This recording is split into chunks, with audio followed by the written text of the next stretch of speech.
Time of the show for Nate to drop a little knowledge on us. He's going to give us his top 5 most valuable pass catchers in the NFL.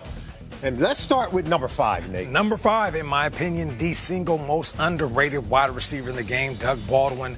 Listen, we saw that hot streak that Russell Wilson went on last year. He was the common denominator for Russell playing as well as he did. He's going to be that everyday guy. He does everything. He was called pedestrian a few years ago, and then he went out there and led the league in touchdowns with 14. Still doesn't get the respect I feel like he deserves, but he's going to come in day by day, game by game, and make the plays you need him to make. Gotta like the fact that he plays with a chip on his shoulder, and that's right, he knows how to help his quarterback win a championship. Number 4, Dez Bryant. Right. Talk to me about him. And it's most valuable pass catchers to their squad. That's how I pieced together this list. And we saw what happened with that offense, lack of production when Dez isn't in the game. But when he is, he does stuff like this. He can catch, he can run every route in the book. But what I love about him most is the run after catch. He is very determined. Once he gets the ball in his hands, he's similar to a running back. He's looking for contact. He's not looking to run out of bounds or slide, and he's aggressive. Those 50-50 balls where it's just the receiver and just the DB, like we're seeing right here,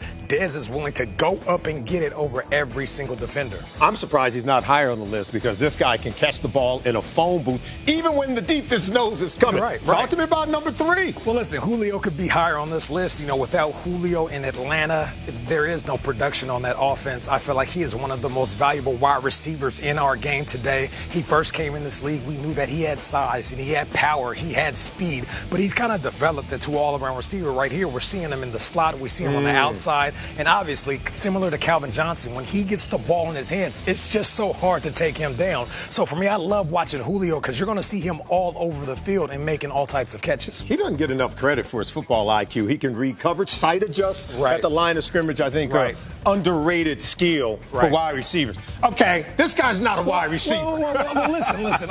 It's pass catchers. There you go. Obviously, Rob Gronkowski is one of the best pass catchers in the league. What I love about Gronk, I think people don't give him a lot of credit that he runs every route in the book. He's on the outside. He's in the inside. We even see him in the backfield running flat routes. You got to give credit to the offense because teams know going in, we have to stop Gronk. And then what happens? They still can't stop Gronk. That's right. You know, he's aggressive at the attack of the ball. We talked about the 50-50 ball that Dez Bryant is very good at. Gronk is great at it, too, because Gronk knows he's going to get hit at the line of scrimmage. He's going to get hit at the second level. And obviously the safeties and corners are going to attack him as well, but he still comes down to make plays. You got to put your number 1 corner on Gronk, and he's still going to make his money. Now, this is going to surprise a lot of people at home. Who's your number 1 guy? It's DeAndre Hopkins. I feel like that he can really be one of the best receivers in the game. There's obviously some other guys in the league that could be on this list, but he came in the league and he was just a burner. He was a guy that you would put in, take the top off the coverage. And what did he do? Exactly. He started to work on his game and develop every single route. He runs routes on the outside, inside, and on top of that, those huge hands.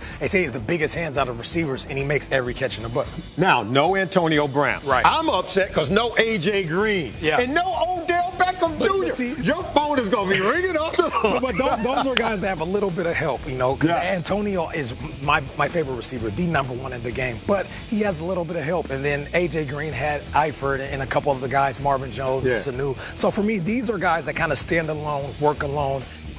Not that they don't have receivers next to them, but they really do damage by themselves. Even Doug Baldwin is surprised that he made this list over those 3 guys. Hey, I got to show my guys love, man.